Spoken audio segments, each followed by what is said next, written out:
Good afternoon.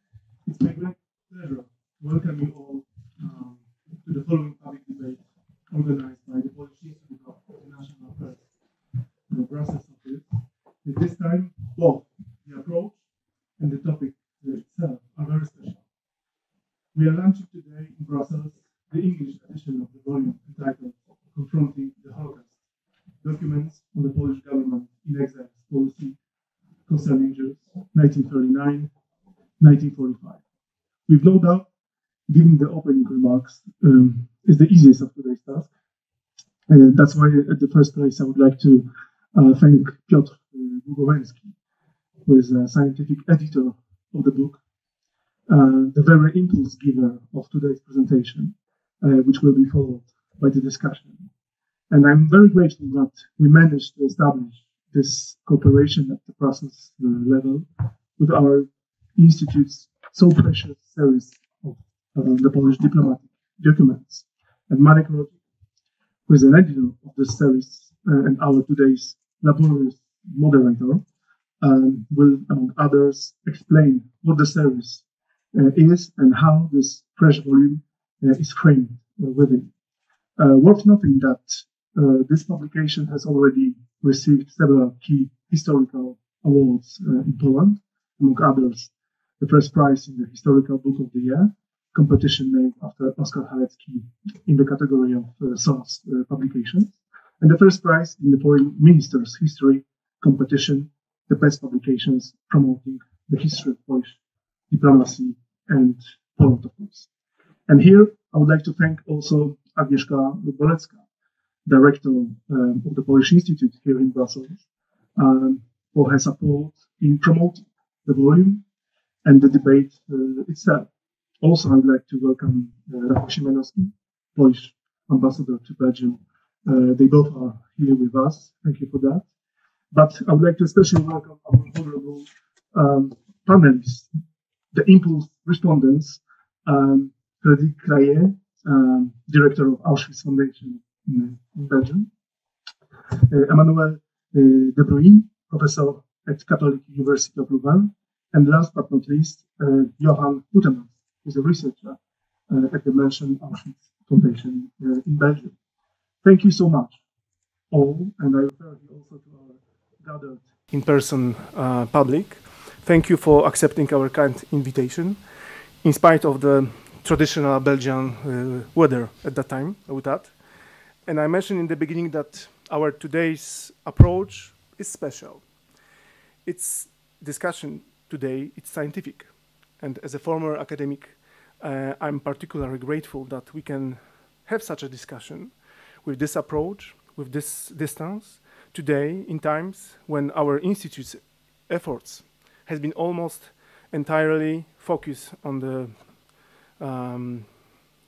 current key European affair and cause, on supporting Ukraine in its fight against Russian aggression, which has been illustrated by dozens of debates organized on that topic here in this conference hall.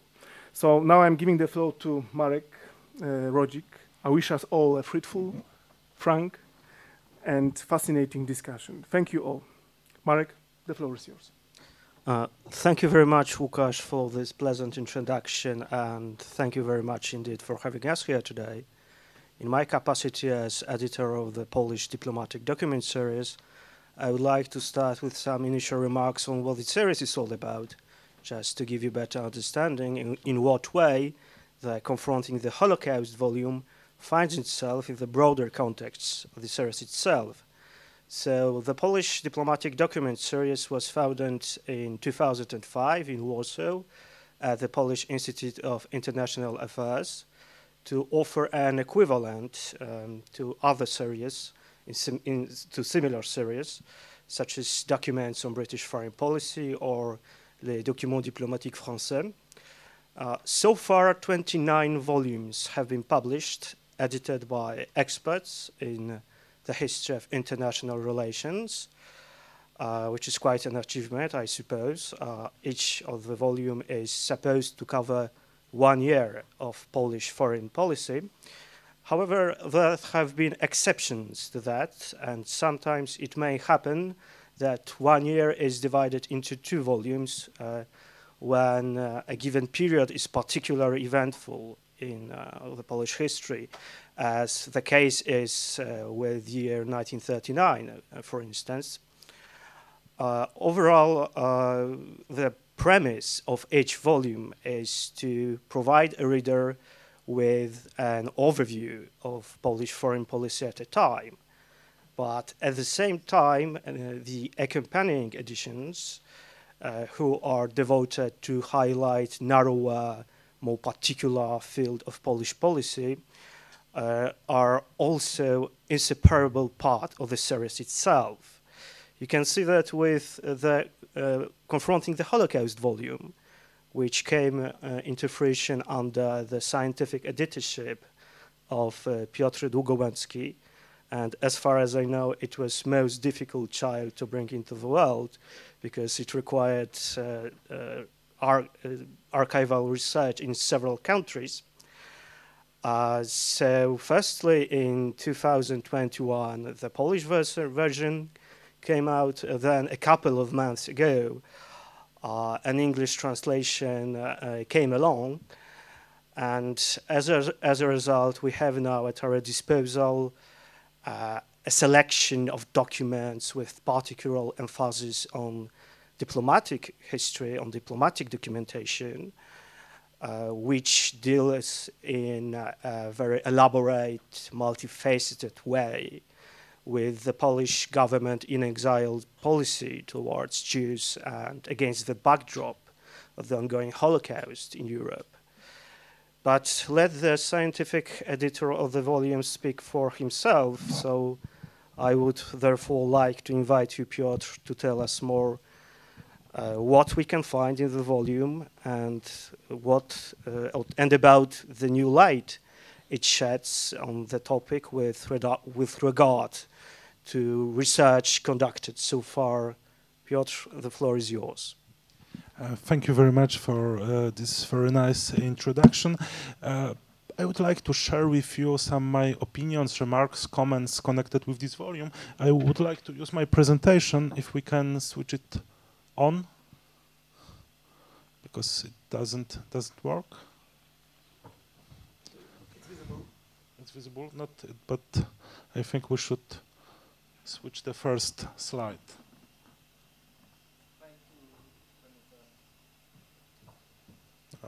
We have some technical problem.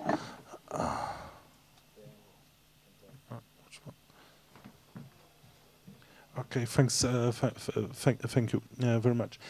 As it was mentioned, the volume is formally does not belong to the series of Polish diplomatic documents. However, it's very strongly with this series connected. During our works on the volume 1940, we came across many archival materials about the Polish-Jewish relationship during the Second World War, and of course we couldn't publish these whole documents in one volume belonging to the series. So more than 10 years ago, I started to plan to publish a particular volume devoted to the history of Polish-Jewish relationship during the Second World War. As a result, in 2021 we published Polish version. Last year, fortunately, the English version was also published. Marek mentioned that the work connected with this volume was very challenging because Polish documents created by the Polish Government-in-Exile and Polish diplomatic and foreign post are still kept in many different archives. So documents, working on those volume, I conducted a query in 11 archives which are in Poland or in some other countries. And talking about the policy of Polish government on exile towards Jews, we have to remember that Poland was in a very specific, unique situation. We can observe on this slide the the information about Jewish population in some European countries in 30s. There is a photo taken in Yad Vashem Museum in Israel, and we can observe that in Poland, the Poland was a country in which was the largest number of Jewish citizens. Similar, however, smaller number of Jewish citizens was in Soviet Union. However, this country was much bigger than Poland, and because this fact, during the war, the Polish diplomatic and consular service was in completely unique situation, because to Polish diplomats and Polish consular clerks were asked for help by Polish Jewish citizens, and it was completely different situation than it was in other countries. And of course, talking about the situation in occupied Poland, we should remember that the Poland was invited in 1939 by Soviet Union and Nazi Germany, and during the first part of the war, to the German aggression on Soviet Union, the Poland was divided. Polish territory was divided between two occupiers, and of course, the situation of Jewish population of Jewish citizens in those both territories was completely different. And of course, talking also about the activity of the Polish government, we have to remember about some circumstances. As I mentioned, the policies of German and Soviet Union, the different phases of the Holocaust, because usually we don't remember that we're talking about the Holocaust, we have tendency to think about the war as a whole. However, the situation of Jews during the war was completely different in different parts of the war. The first phase of Holocaust, it was so-called ghettoization. The second phase was the period of direct extermination of Jewish population, and the last part was in 1944, 1945, and of course the Polish policy was completely different in different stage of those times, and of course we should remember also about the so-called refugee geography, because the refugees try to escape from the Europe using different roads. The first one was through the Italy, to the France, to the United States. The second one was through the Balkan countries. Another one was through the Lithuania region to the Soviet Union and Far East, and the last one was through the Sweden to the United States, and the last one was less effective.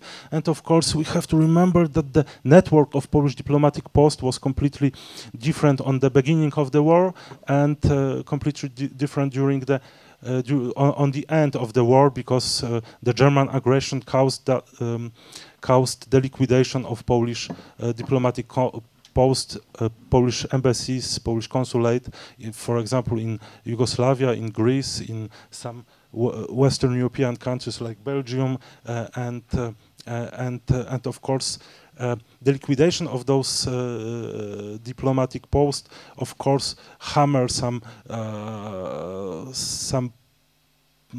help for refugees. And when we are talking about the actions taken by the Polish government, we can observe few different kinds of activity. The first one, it was information and propaganda. The second one, legal activities. The third one, direct aid. And most important and most interesting, it's activity connected with documents. And in this area, we can observe the activity connected with fake passports, with birth and baptism certificates, and with granting Polish passports to the non-Polish citizens. When we are talking about propaganda and information activity, we can observe many different kinds of actions taken by the Polish government. We can see the publication. This is so-called Black Book.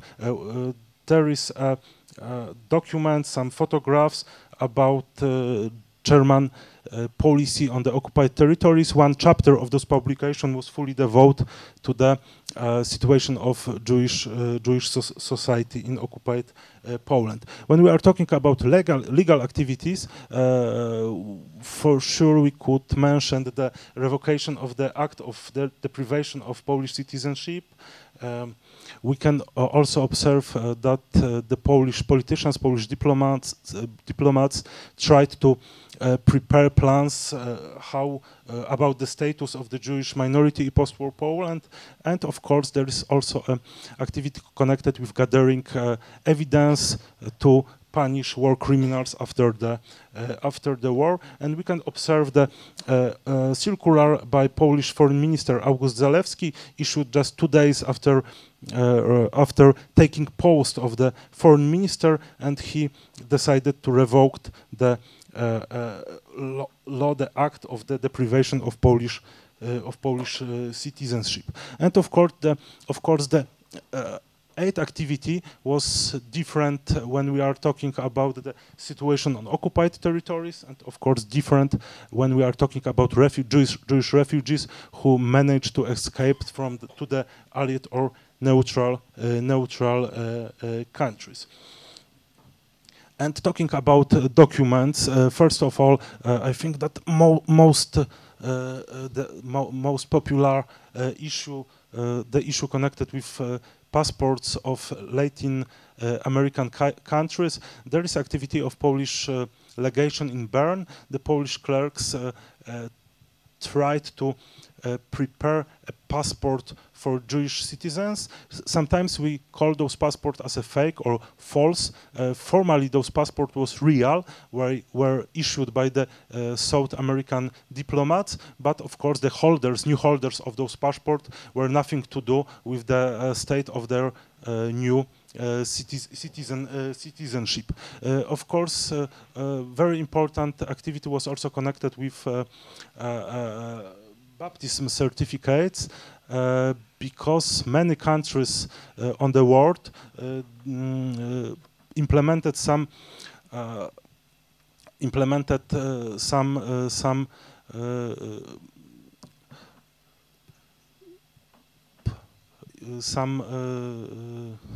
I'm sorry, I forgot the word. Some problems connected with the territory of those countries for Jews, and Poland tried to cover, to camouflage, to hide the real Jewish descent of refugees, and Polish diplomats prepare a special baptism certificates just to cover the real Jewish descent of refugees and help them to receive a visa to other countries. And of course, the last point, there's a passport from the people who were not citizens of Poland, especially in France before the capitulation of France. Polish diplomatic and consular post issued many passports for people who were not Polish citizens, and those Jewish refugees having those passports were managed to escape from France to Spain, to Portugal, to North Africa, and of course the activity of Polish diplomats was accompanied by accusation of anti-Semitism, and those accusations was connected with some public statement by Polish politicians, discrimination in providing aid, discrimination during evacuation, the anti-Semitism in the army, some anti-Semitism connected with the pre-war history, and some disinformation activities. I can say that generally speaking, when we are on the level of high-rank politicians, of diplomats, when we are on the level of minister, vice minister, ambassador, envoy, general consul, it's very difficult to find some aspects of anti-Semitism. But when we go down to the level of the soldier in the Polish army, it's possible to observe many acts of anti-Semitism. Those anti-Semitism has usually verbal form, racist statement against the Jewish population, and the Polish government, of course, try to stop, try to hammer, try to limit this kind of activity. However, it's a very difficult part of this Polish-Jewish relation, because almost all kinds of actions were accompanied by some accusation connected with the anti-Semitism, and especially this anti-Semitism was visible in the Polish army, also in the army on the west, and also in the army in the Soviet Union in Middle East. And talking about the Polish Foreign and Consular Service, it's worth to remember that the role of diplomatic or consular post was completely different than in our times, because this aspect of activity, like just address, bank account, encrypted communication, and the possibility of issuing documents and taking interventions, are normal aspect of each embassy, normal aspect of each legation and consular task. During the war, it was very, very important, because sometimes it could help to survive somebody's life. For example, the Polish legation in Switzerland, in Bern, was and I don't know, a center of financial operation. The bank account of this legation was very often used just to transfer money to Switzerland, and the money was used for helping Jews. In this volume, I published more than 500 documents and a few hundred as a quotation in footnotes. However, of course, this publication doesn't close the discussion about the history of Polish-Jewish relationship during the war. I prepared some research proposal, and I think it's also good to remember that some other ministries and some other aspects of activity of the Polish government are still waiting for study, for researchers, for new new approach. And I think that this volume should be treated as an impulse for new investigation, for new research. So thank you very much for your attention.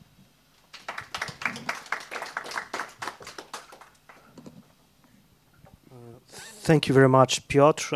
Now I would like to address Professor Emmanuel De Bruyne, who is not only a historian from the Catholic University of Louvain, specializing in the First World War and the Second World War, but also a member of a team who carried out research on the attitude of the Belgian authorities towards Jews in the period, in the immediate upleading to the Second World War, then into the Second World War. As a result, a massive publication was brought out entitled La Belgique docile, les autorités belges et la persécution des Juifs en Belgique durant la Seconde Guerre mondiale. You were responsible in this publication for the section focused on the attitude of the Belgian government in exile towards deportations, persecutions of Jews in Belgium.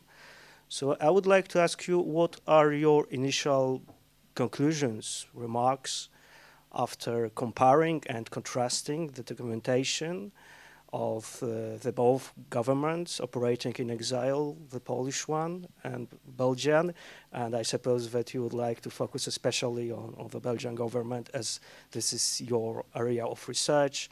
So, Professor, the floor is yours.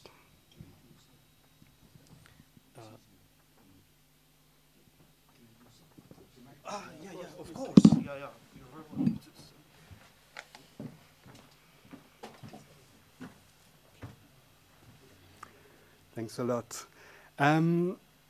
So first of all, but I would like to thank the organizers for the honor of inviting me to this roundtable.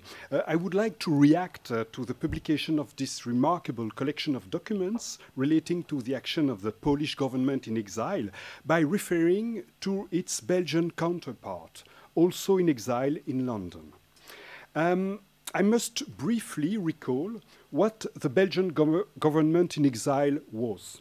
Taking refuge in France with his ministers in summer 1940, Prime Minister Pierlot overcame his hesitations and eventually reached London in October 1940. He formed there, with some of his colleagues, the Belgian government in exile, composed initially of two conservative Catholics, Pierlot and Albert de Vleeschouwer, Minister of the Colonies, a socialist, Paul-Henri Spaak, Minister of Foreign Affairs, and an independent liberal, Camille Gut, Minister of Finance, the only member of the government of Jewish origin. A few other ministers succeeded subsequently to leave occupied Europe. One of them, and it's an important one, was Antoine Delfos, Christian Democrat, who became by the end of 1942 Minister of Justice and Minister of Information. The Pierlot government only had very reduced military force and therefore had little direct influence on the geostrategic situation. But its assets were elsewhere and they were far from negligible. The government had in fact significant financial freedom of action. In addition, being the legal government of the country, Pierlot and his ministers were quickly recognized by the Allied powers as the sole representative of the country, including for the international negotiations preparing the post-war period. I would like to highlight the action or inaction of the Belgian government in exile through two documents included in the volume Confronting the Holocaust. I was not aware of these two documents before discovering the volume, but they both make sense when confronted with the Belgian documentation. These documents are number 242 and 254, respectively dated of September and October 1942.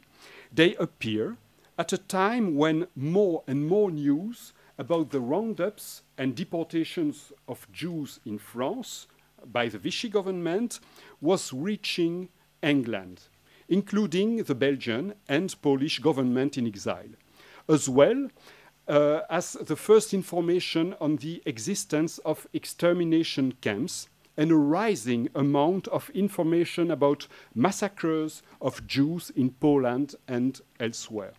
It must be stressed that at this time, the link, so the summer 1942, the link between deportations in the West and extermination in the East was not yet clear for most of the actors of the Allied camp, and that the deportation of Jews from Belgium, which began a few weeks earlier, was not yet known.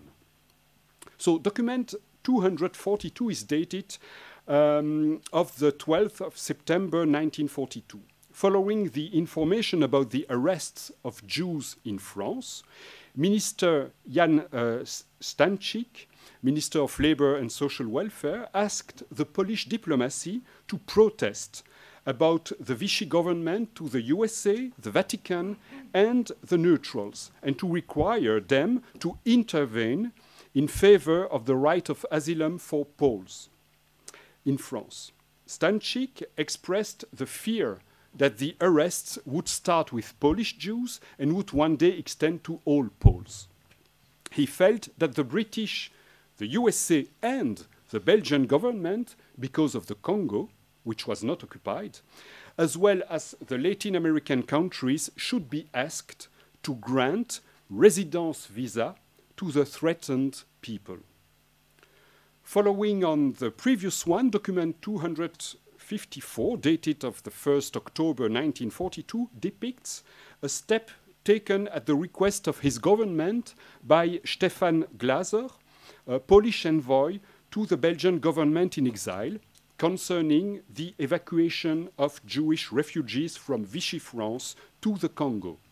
Glaser explained that Belgian Minister of Foreign Affairs Paul-Henri Spaak replied that the matter would benefit from being discussed by an inter-allied conference, which he suggested to Anthony Eden, British Minister of Foreign Affairs. Spaak also replied that he would address the request to his government, but he already mentioned the problem of anti-Semitic reactions in the Congo to the influx of Jews, as well as the financial issue. He did not envisage that many could be accommodated. Another problem was that of the visa granted by Portugal to Belgians. The Belgian government wanted to bring in a maximum number of Belgians of enlistment age. And such visa would be taken from the already rather limited quota granted by Portugal. Glaser ended his note with the impression that the request would not work, despite Spaak's desire to appear friendly. The Belgian documentation fully supports Glaser's impression that the move was in fact doomed before it was even undertaken. Indeed, it was not the first request of this kind, and Spaak already had a ready-made answer before Glaser had even formulated his request. Reports arrived at the beginning of September to the Belgian government, particularly from Belgian legations in neutral country, warning it that roundups of Jews had begun in France, threatening the lives of the Jews of Belgium who had taken refuge there, whose number was estimated at several thousands. Prime Minister Pierlot himself was informed, and he discussed the matter with the Minister of Colony on the 11th of September to examine the question of a possible transfer of these people to the Congo. Minister de Vleeschouwer immediately opposed to this for material and political reasons. His arguments were not new. In fact, at the beginning of 1941, in tempore non suspecto, the Governor-General of the Congo, Pierre Reikmans, informed the government that the increase in the European population in Congo, following the arrival of refugees after the invasion of Belgium, was saturating the colony's hosting capacities, housing, schools, hospitals, and so on.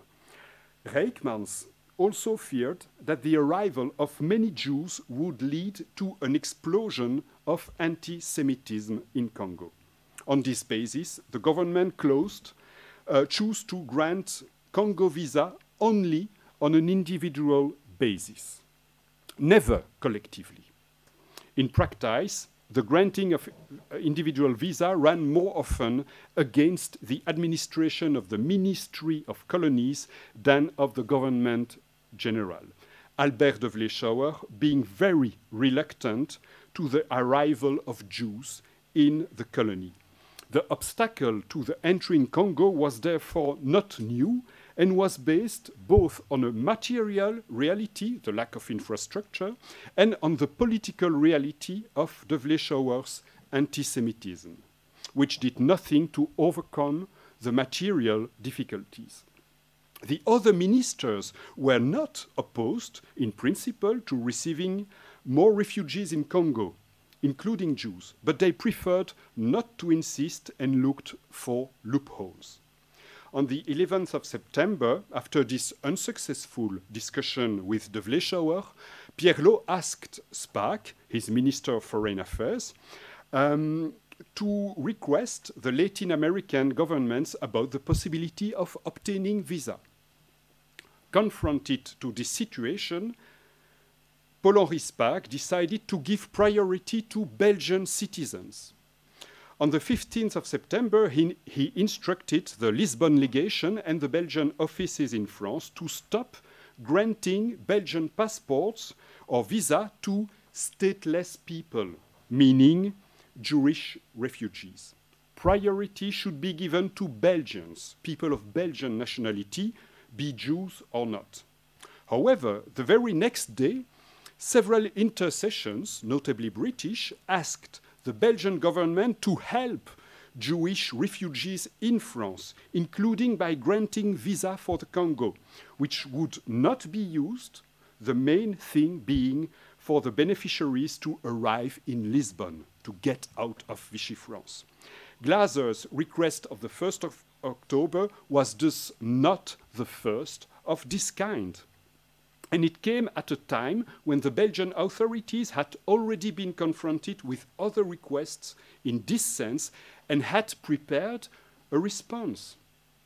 On the 23rd of September, Spaak and Pierlot agreed to respond to such requests with the following argument, I quote, "Belgium alone cannot find a solution to this question.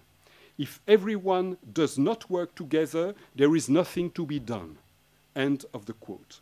Spaak took steps with the British Minister of Foreign Affairs, Anthony Eden, the same day.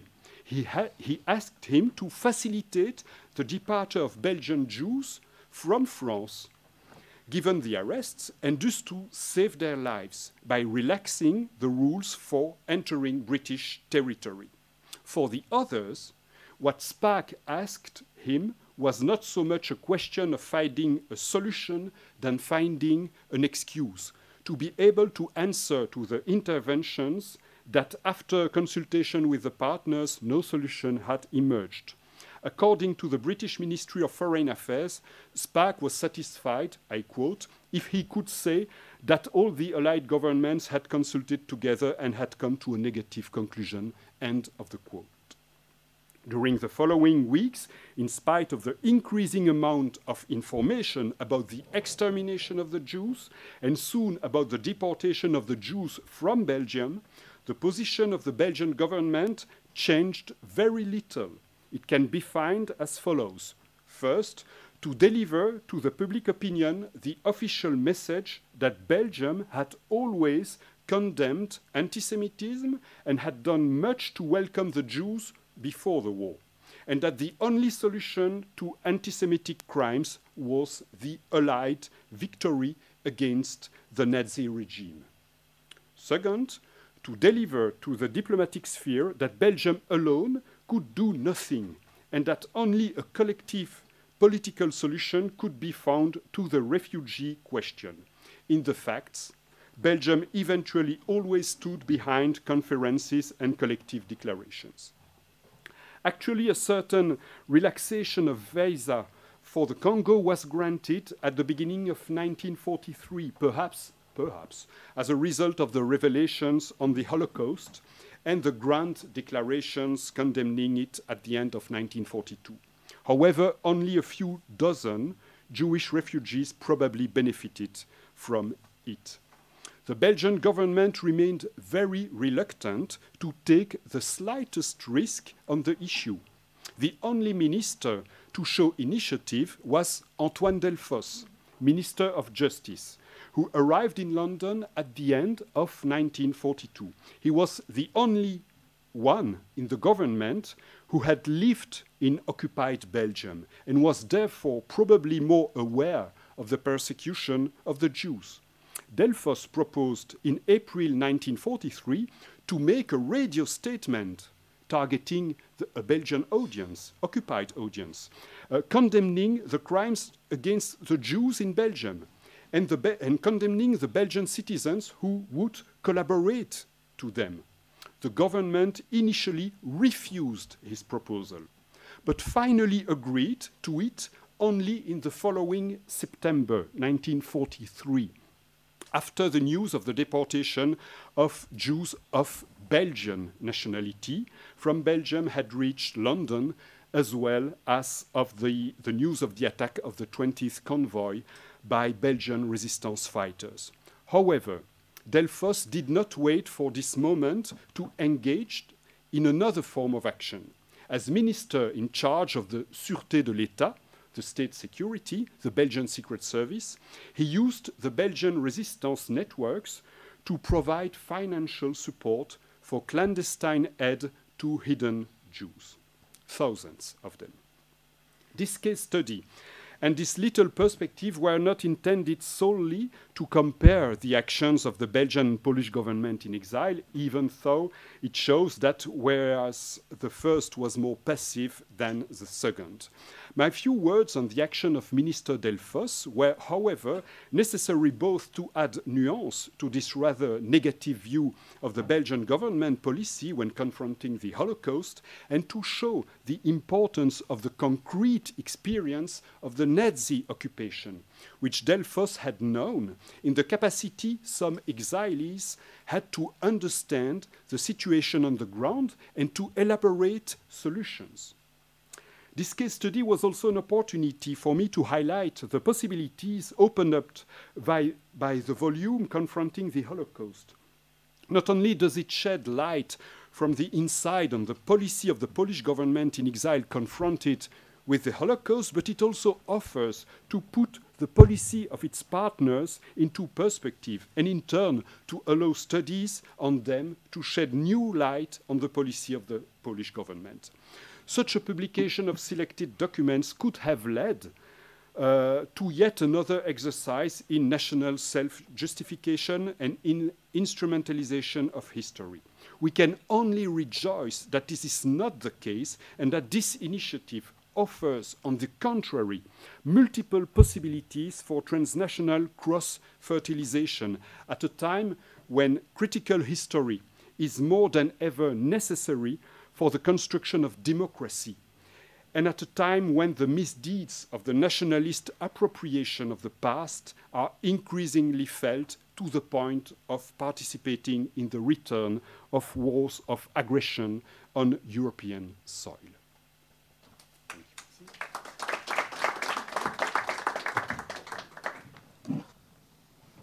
Thank you very much, Professor.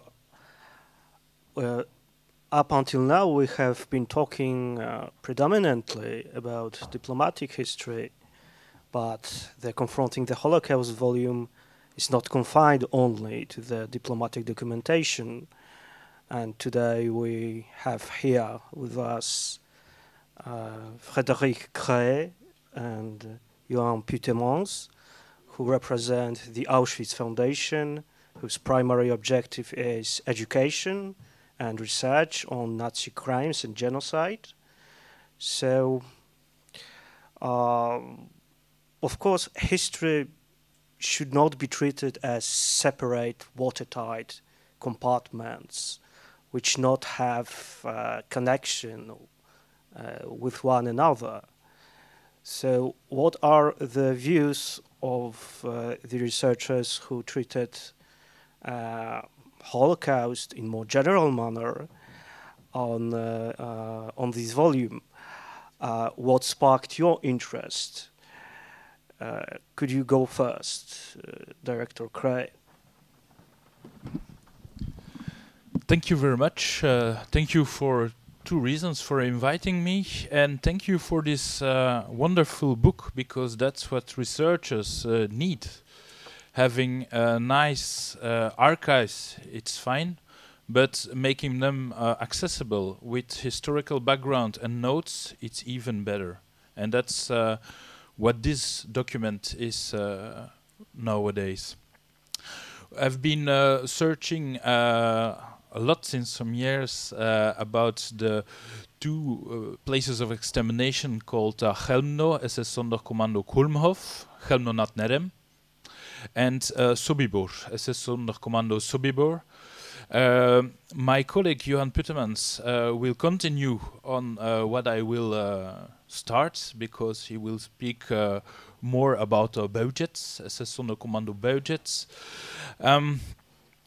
It is, first of all, this book is a testimony of a paradox, because Nazi Germany wanted a mono cultural country, and by invading Poland, they made de facto the most multicultural country in Europe at that time.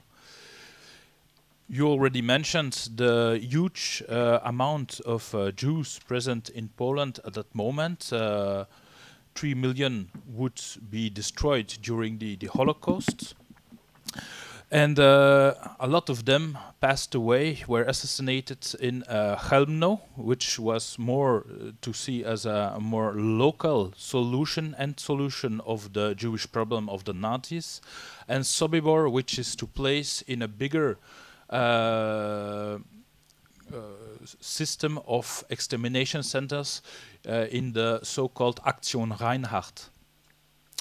No, I was quite amazed to read the different documents. I read all those concerning Chełmno and Sobibor, at least where it was mentioned. I will not do them all today. We don't have time for that.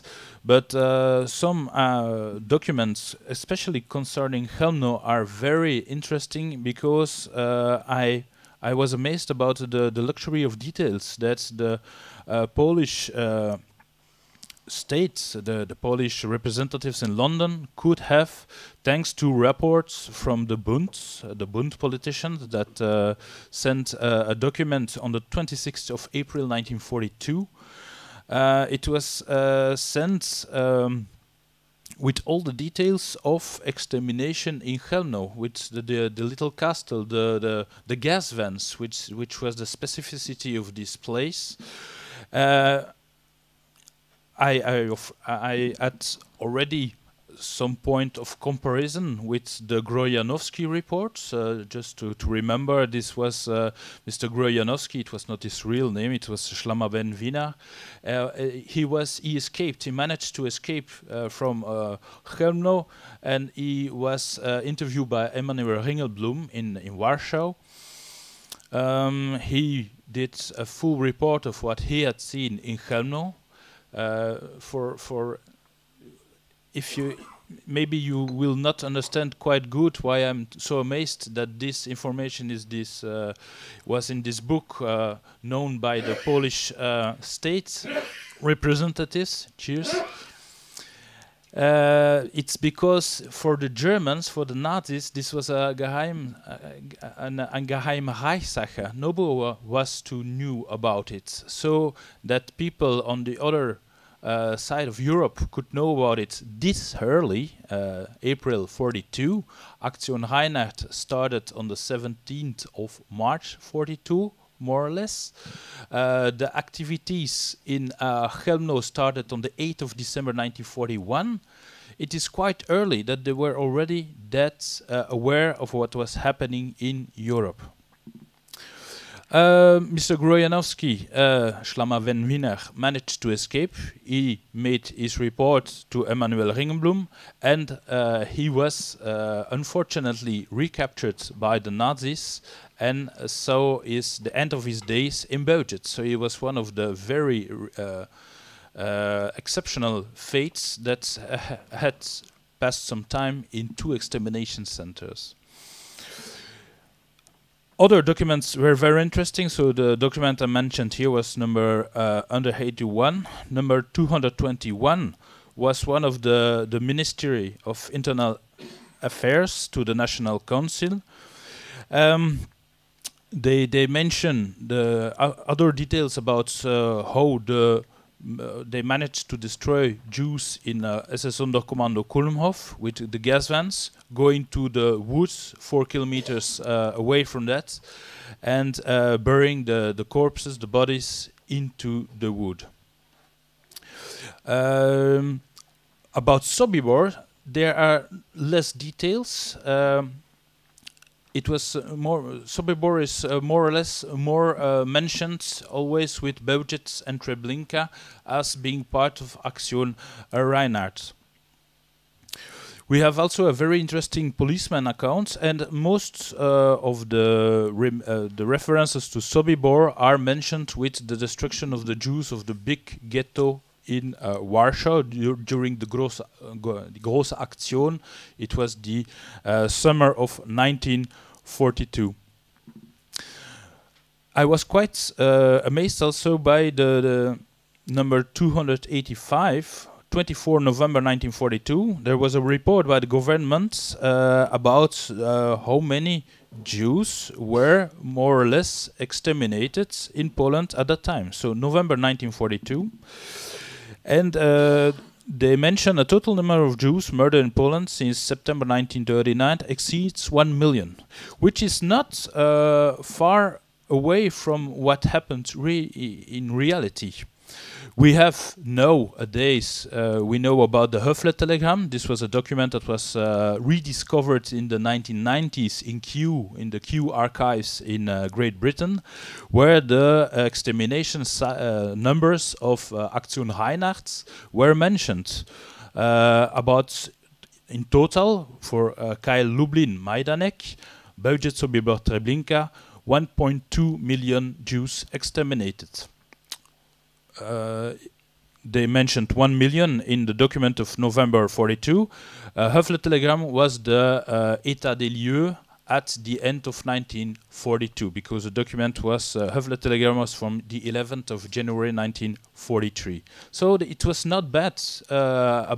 They had a quite good idea what was happening in Poland at the time. Although the Nazis, I repeat it, wanted it to be a geheime Reichssache. 1.2 million Jews exterminated in the Aktion Reinhardt centers, plus more or less 150,000 in Chelmno. So 1.3 at that moment. And at that moment, we have to mention that Auschwitz was beginning since the summer of 1942, with two smaller gas chambers, Bunker 1 and 2. I'm sorry, I was switching to German. But from March 43, they started with the better-known big crematoria in Auschwitz-Birkenau. I also wanted to mention especially one document, 236, from the 31st August of 1942. It was also representatives from the Bund that sent a document to the National Council, and to one person in particular. It was Samuel Jigelboim. Samuel Jigelboim, he was in London, and he tried everything to make the world know through messages by the BBC, by the Telegraph, the Daily Telegraph, to tell the world the extermination of the Jews by the Nazis. The document sent by the Bund to Samuel Jigelboim was talking about 1 to 1.5 million Jews still to save. Not exterminated, but still to save. 1 to 1.5. Samuel Jigelboim tried to do everything to make the world know, but he was quite desperate less than a year later, on the 12th of May 1943, he committed suicide in London to emphasize his desperate try to let the world know about what was happening in Poland and the eastern part of Europe at that moment. So a lot of things to discover in this wonderful reference book, which is this Confronting from the Holocaust. And I already used it twice. I received it 2 weeks ago, and I had the opportunity to already use it as a historian. So I think a lot of things will be to discover more, and I hope indeed that it will be the bridge to more research in the future. Thank you very much.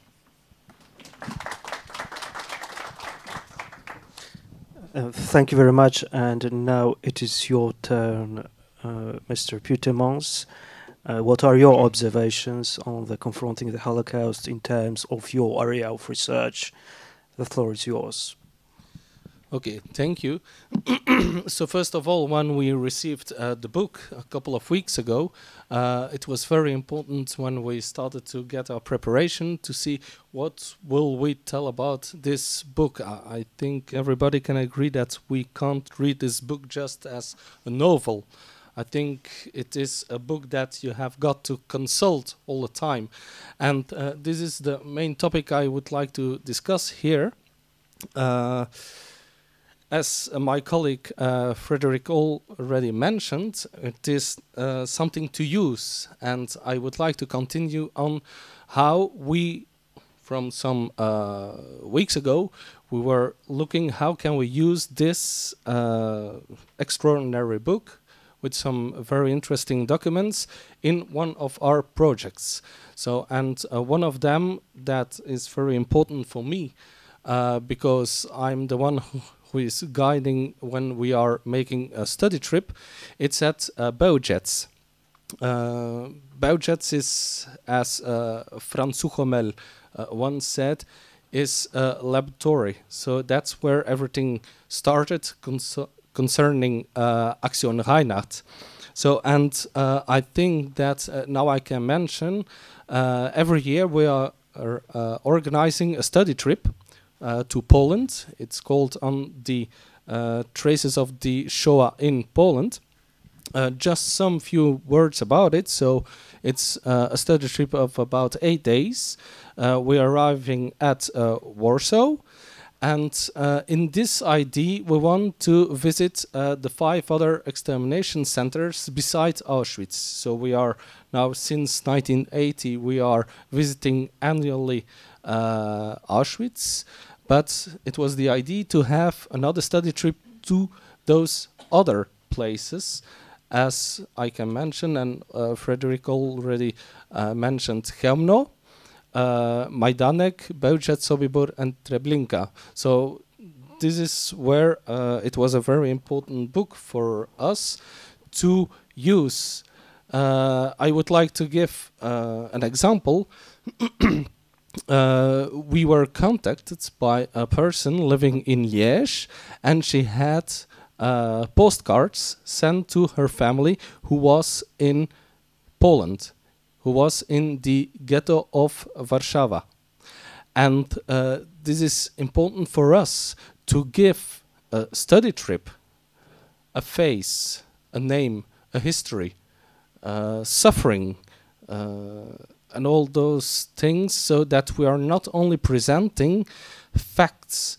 Of course, facts are the basis, the main topic of our study trip, but to give it some more explanation and some more basis on documents, it's very important. That's why when we read it, so when we consulted it, we already saw some things that we can especially use next time. So it will be in summer, next time when we are organizing this study trip. So concerning also what was mentioned before, just to let understand, mainly a Belgian topic, so Belgian people who are making this study trip, is to understand, as you explained very well, so what happened to Poland. So when it was devised, so when on the 1st of September 1939 Nazi Germany attacked, on the 17th it was the Soviet Union. So it's important there to show that it is another kind of Poland that we are visiting today, and we are using all the time maps, cards, to show them where are we nowadays and where were we. So it's because the first day we are going to Łódź, and as you may know, it was not longer a part of the Generalgouvernement. We are in, when we are referring to 1940, we are in another country. We are in the Government-in-Exile. So, and Chełmno was already mentioned by Frederick. Now, the documents that were very important for me in this book, and I will again treat it with what are the questions, what are the remarks that we get during that study trip, is, first of all, was nobody aware of it? And that were the 2 first documents that I were very important to me, already mentioned by Frederick. It's the document 221. It is a letter from July 1942.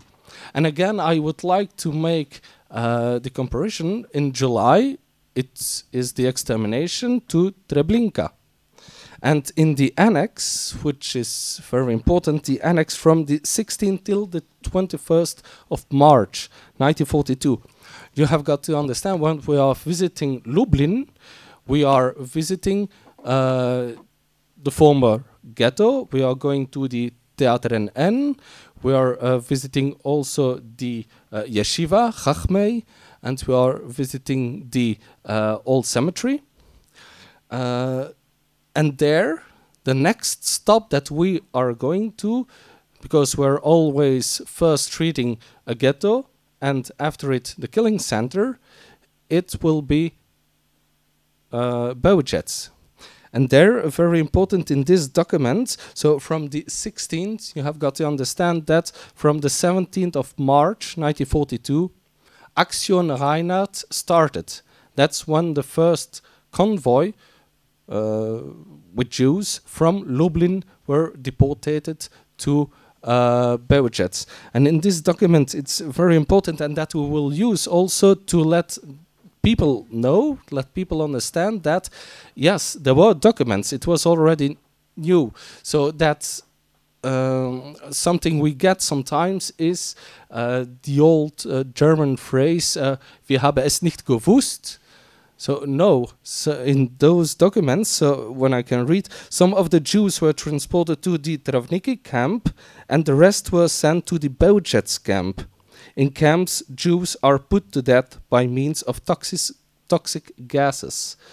So, and I think that this document can also be a surplus to this study trip, to let people know that, yes, it was aware.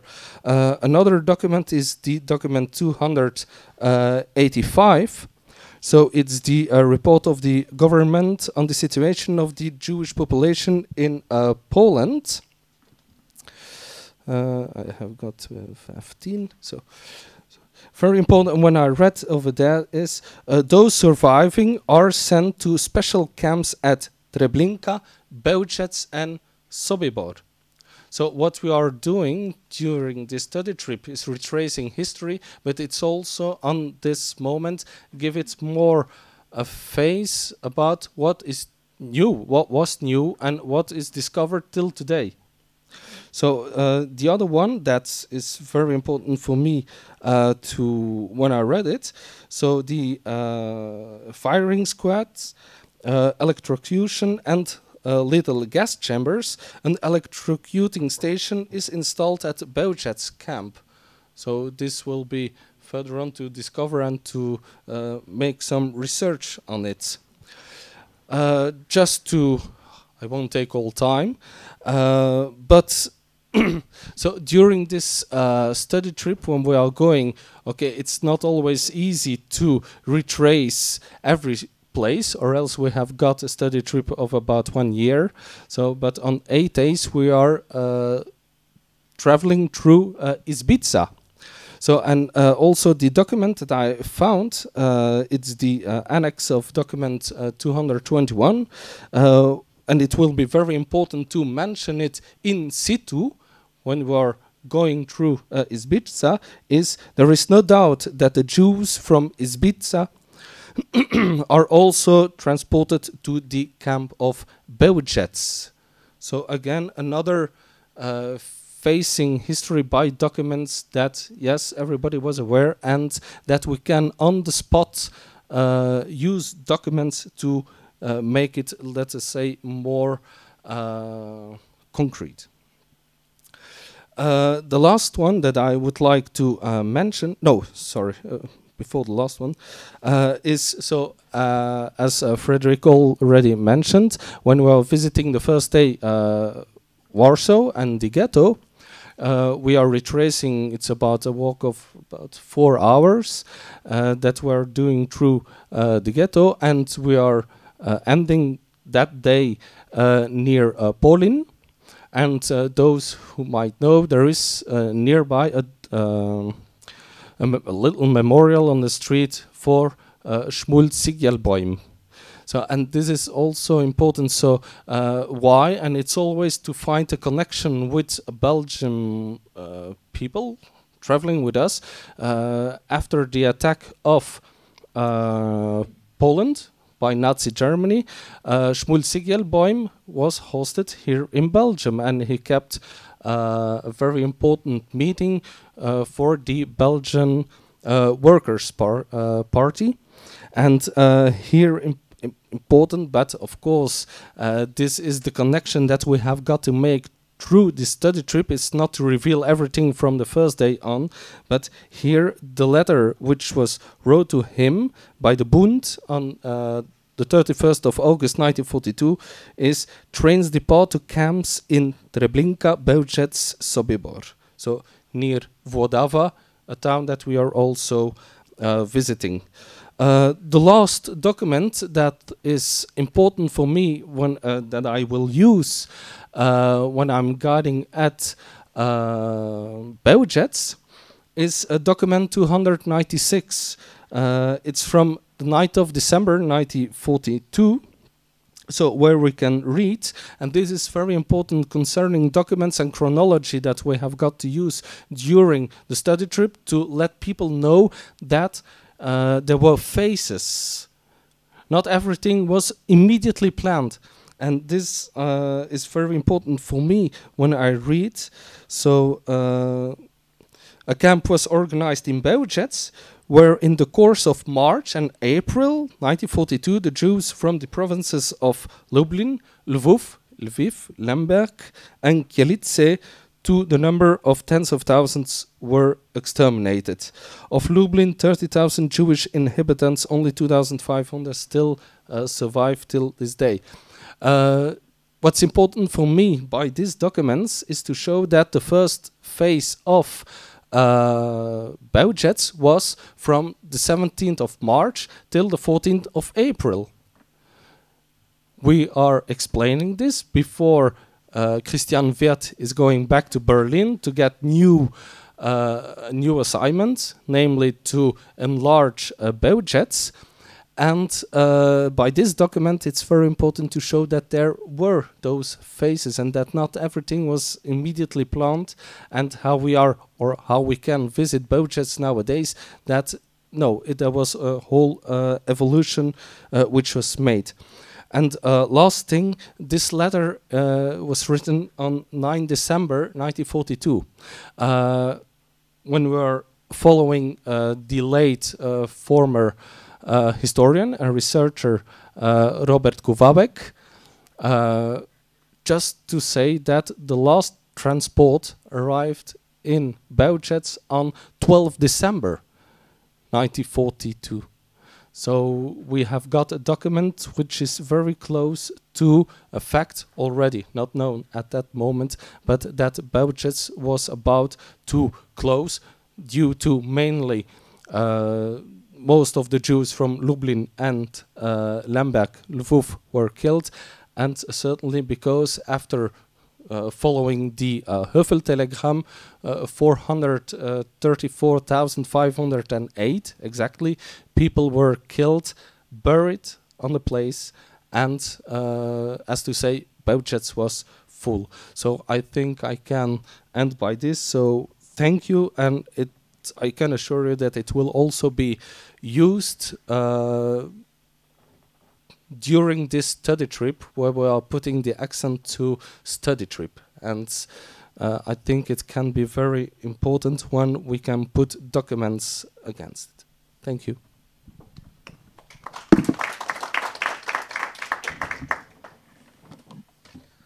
Thank you very much, sir. Now let's move on to the final part of our today's discussion, that is to say, answers and questions session. Now it's the audience chance to speak up. Please introduce yourself and ask a question to our experts. There you go, sir.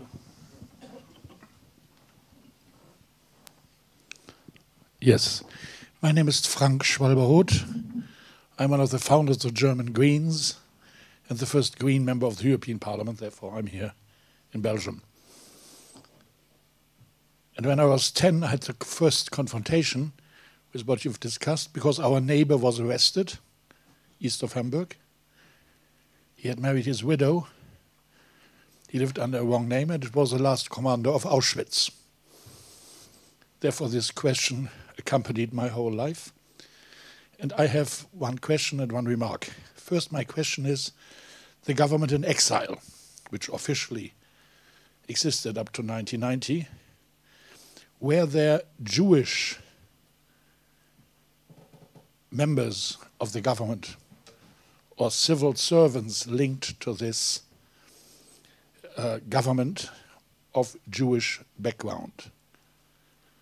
That's the first question. The second is, I hope, as you're all interested in this issue, to see most of you on the 19th of January, this week, when in the Jewish Museum there will be an exhibition on the attack of the 20th convoy.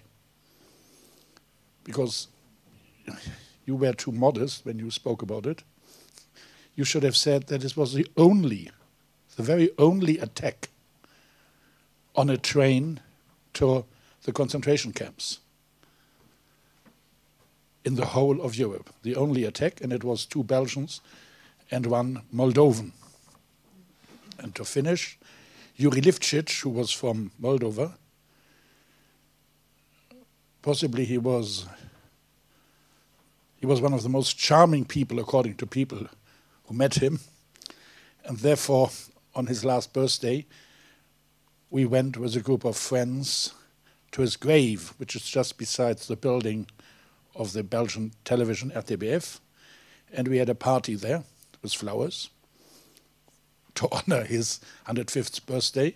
And we decided to come back this year, on the 30th of September, but then with champagne, because I think he would have liked for this 106th birthday to have a small champagne opening, because he's buried there together with his brother. Therefore, thank you. And last remark, which was for me incredible, I organized an event in the Marcel Astir place, Rue du Commerce, and there were 3 empty chairs, and on each chair was a photo of these 3 terrorists, freedom fighters. And there was the last survivor who was liberated by them, Simon Gronowski. And he played on the piano, and then at the end he said, yes, my dream, I'm now over 80, I would like to one day to go to New York to play with Woody Allen, a jam session. And there was a journalist from the New York Times. Several days later, his telephone rang. Here's Woody Allen. I'll send you the ticket. Please come to New York. And he played in New York with Woody Allen, a jazz session. And he was very happy. Okay, these are my short remarks. But first, my question is Jewish representation in the government in exile. Okay, thank you very much. As far as I remember, during the Second World War, there was at least one Polish politician of Jewish origin. It was Herman Liberman from the Polish Socialist Party. But I understand that, Piotr, you would like to tell more about this issue because you are an expert on that. Yes, we can also mention the member of the Polish National Council. It was some kind of parliament on exile, and in those parliament, as a member, served Szmul Zygielbojm, you mentioned him, Ignacy Schwarz-Bart, and Emanuel Scherer. In this national council were representatives of Jewish society, and some Polish diplomats were of Jewish origin. For example, Henryk Rosmarin, the Polish general consul in Tel Aviv in Palestine. So I think that the Jewish point of view, Jewish politicians were represented in diplomacy, in parliament, and in government on exile.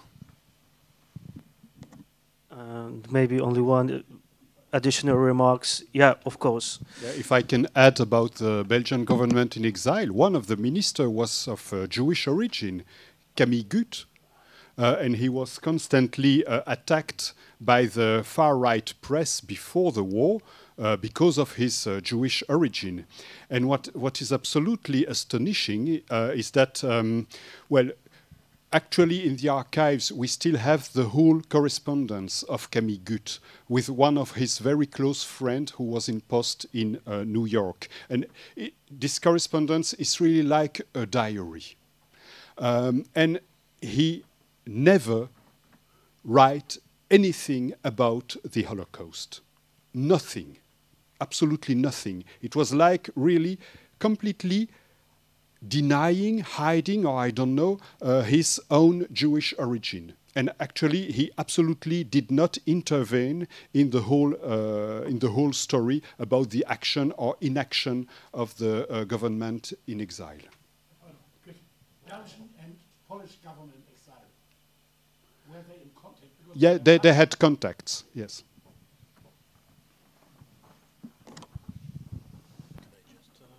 Yeah, please. I just want to take back your remark about the attack on the 20th convoy. You're totally right. On this Thursday, there will be this exhibition at the Jewish Museum of Belgium. And on the 19th of April, Auschwitz Foundation and the Jewish Museum will organize 80 years, day by day, after this attack, a study day in the Jewish Museum about this topic.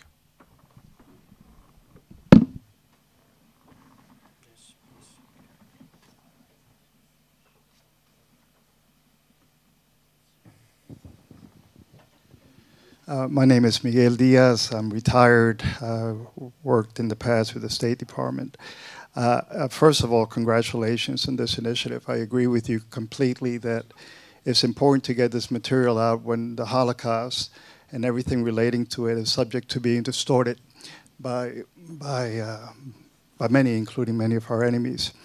I have a question concerning the treatment of the Jews after the war. In the case of the Polish government in exile, given that Poland became part of the Soviet Union trap, I assume that its influence in terms of the treatment of the Jews in Poland was somewhat limited. And I want to get a sense of that limitation, to what extent they were involved in pressing, I guess, their Polish counterparts in Poland concerning the treatment of the Jews. And my question also applies to Belgium. To what extent the survivors of the Holocaust came to Belgium, and how were they treated after the war? Thank you very much. So please, Piotr, go first, and then Professor. So during the war, the Polish government on exile tried to or sent many appeals or statement that the Polish population should help Jews during the Second World War. I think that it's most important or most well-known is a statement by Prime Minister General Władysław Sikorski, who just a few days after the outbreak of the uprising in the Warsaw Ghetto appealed for Polish society to help. But I understand that you're asking about the situation after the war. So after the war, Polish government on exile wasn't any chance to control the territory. The Poland was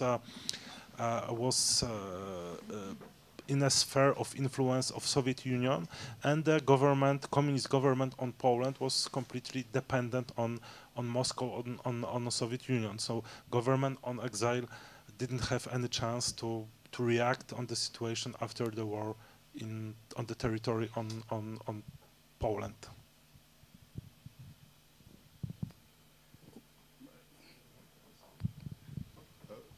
to put it very briefly, because for the Belgian government, it was not in exile anymore, even if it changed quite quickly after its return in Belgium in September 1944. There were a lot of changes afterwards in the composition of the government. But let's say, to put it briefly, that the main policy of the Belgian government was not exactly to acknowledge a Jewish specificity of victimhood after the war.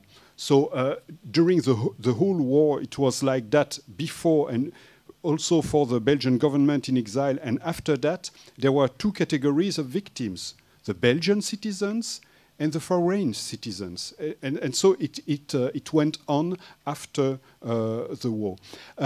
But something which must also be highlighted is that in terms of acknowledgement, there is of course all the help you can bring to the victims, but there is also the punishment of the perpetrators. And you know, there were tens of thousands trials after the war against collaborators, etc. There were not really specific trials against the persecution and the extermination of the Jews, but there was a lot of trials where the facts linked to the persecution and extermination of the Jews had a very important role in the accusation against the collaborators. So it was absolutely not denied, but it was not really treated as a completely specific topic. Correct me if I'm wrong, but it's to put it briefly. Would you like to add any comments on that? Okay, so I see that we have two more questions and we are running out of time. I'll be short. Please, you can start, and then last question. My name is Nina Wolf. I'm an author working on my second book about the history of the Résidence Palace and its footprint, which takes up the entire block across the street. My parents, my father, my grandparents, and my aunt lived there until May 6th, 1940. So in a sense, I would like to reverse the question, because I don't know how many people in this room know this, but the reason I'm writing the second book is because of that lack of knowledge. In that footprint, in that building that was built for the bourgeoisie after World War I, it became the largest building in Europe, the largest hotel, the most bourgeois, the fanciest. When you skip to May 10th and shortly after that, 1940, my grandparents escaped, and that building, the entire building, was occupied for the remainder of the war from 1940 till 1944. And it became one of the Nazi headquarters, one of the Nazi general headquarters. My question, and I'm sorry for the long wind up, is does anybody on this panel have any information about that building during occupation? And you don't necessarily have to answer me now, but if you have any idea, 1940 to 1944, I would appreciate any leads, and I can give you my card afterwards. Thank you so much for your presentations. Thank you. Anybody?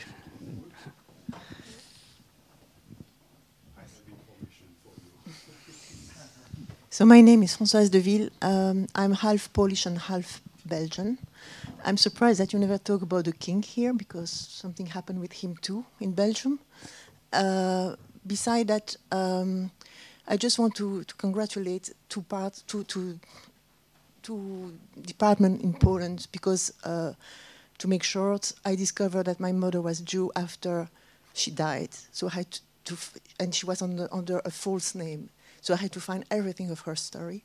And I think that the center of Ringelblum is just fantastic. The genealogical part of it is just fantastic.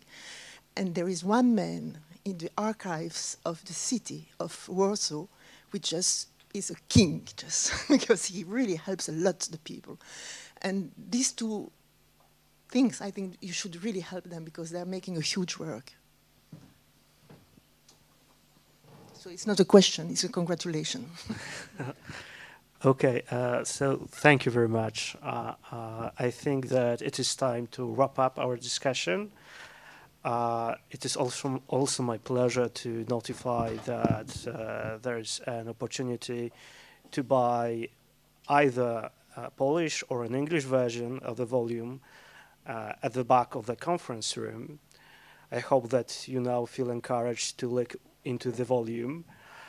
And in addition to that, we can carry on the discussion on the Confronting the Holocaust or any topic that interests you with a glass of wine. Everyone is invited.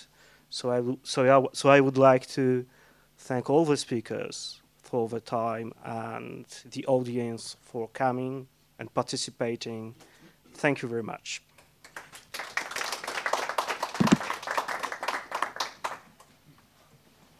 So to grab some wine, you don't need to buy a book.